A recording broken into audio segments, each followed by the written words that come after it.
Morning nga pala. Ito yung Honda FD Key 18 or 20 yung makina nito.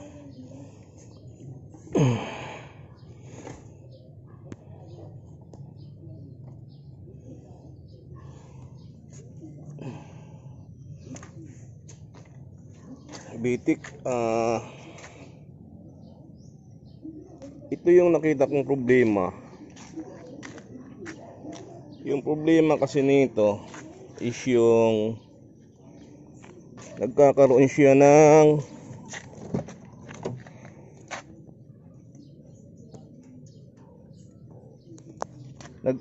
ng rapid ingay ng relay, yung clicking, rapid clicking ng relay, dahil yun ang umiingay. So ngayon namamatay yung makina, hindi mapapa-start. So tinanggal ko na tong portion na to dahil hinahanap ko. Pag kinabitan ko ng scanner kasi okay, so walang problema. So ngayon ang gagawin ko para makita yung problema na to, ibabalik ko lang tong sensor nitong map sensor na to, itong map airflow sensor, kasi nga nandoon yung problema niyang clicking sounds, nang nagra-rapid yung clicking sounds ng relay. So mahabang oras na rin, o araw na rin, o linggo na rin ang pag-research ko nito sa problema na to, pag-solve sa problema na to, kung saan talaga galing ang problema nito. Ito, ang nangyari dito, ipinagawa daw itong Honda yung aircon nito. So bago pa man ginawa aircon nito, nandito na, umaandar, okay naman na. So yung portion na to, dito may problema. So ngayon i-on ko muna tong sasakyan na to at ipaparinig ko sa inyo yung clicking sounds nito, kasi medyo pina-check ko na rin tong issue niya, kasi yun ang tinuturo na may problema. Pina-check ko, wala namang problema. So fuse ang tinuturo na may kulang na fuse, under dash. So ni-research ko mabuti. Yung una, yung number 3 fuse para sa map sensor at saka sa oxygen sensor dyan ay nawala. So maraming kulang, pinuno ko na at napaandar ko naman. After mga 5 minutes to 6 minutes, nagkaroon siya ng engine shutdown. So try uli, hanap ng problema. Kukuhanin ko lang yung susi nito. Hindi ito sa akin ang susi niya. Paparinig ko lang yung problema na yung nagra-rapid clicking sounds ang relay. So try ko i-on. Okay naman ngayon. Pero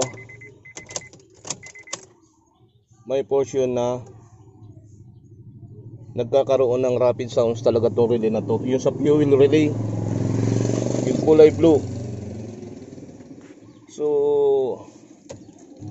ngayon hindi siya lumabas, pero pag pina-start ko to, aandar yan. Hindi ko pwedeng paandarin kasi nga marami akong tinanggal dito sa area na to.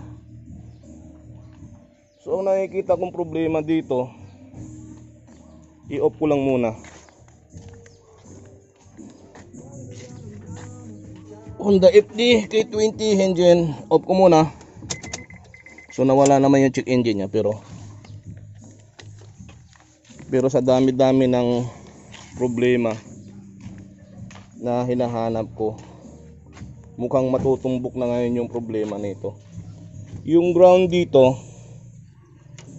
may gumawa dito na inilipat dyan. Yan yung ground na nilipatan nila. Dito sila kumuha. So ngayon, chinek ko yan, wala namang problema. Yung isang problema na malaki nito, actually may problema pa isa to sensor. Pero ang sensor naman pag sira, umaandar pa rin. Kaya lang nagkakaroon ng check engine.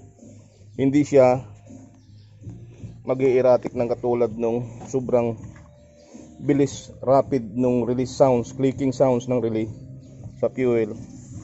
Yun ang naging problema. So ngayon, dahil mahirap pag nagkaroon ka ng ganitong problema chinik ko na lahat. Yung huling-huling chichikin ngayon yung ground. So ngayon, ito ngayon yung sitwasyon dito. Tanggalin ko muna yung battery. Chinik ko na rin yung ground ng transmission sa body, okay.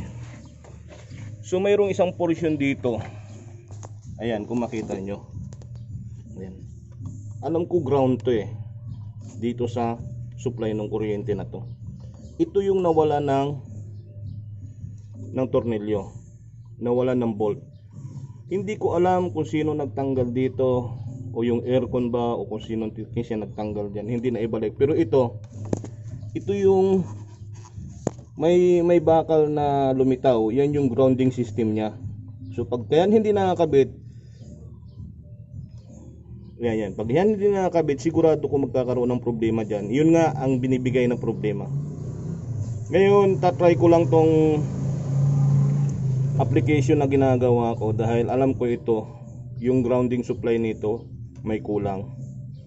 Na-check naman lahat yung sa under fuse nya, under dashboard fuse box, okay. Yung fuse box dito lahat, na-check ko na rin to. Pati relay nyan, chinik ko na lahat, pati fuses nyan. Chinik ko na rin lahat yung fuses nyan, buo, lahat yan. So walang problema. So ito na lang yung possible na maging kasong problema nito. Yung ground nito wala. Yan, yung sa ground na yan, yan ang nawala. Ngayon, try ko ngayon paandarin to or lagyan to ng tornilyo na bolt para maganda ang ground nya.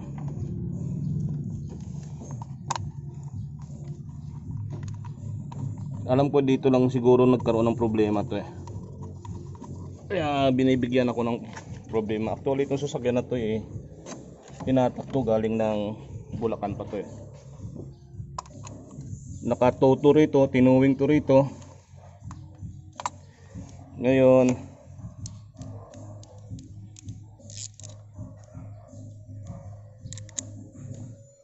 isa lang kasi kamay kaya medyo mahirap, walang nag hold. Ayan na yung tornilyo dyan, nakalagay na yung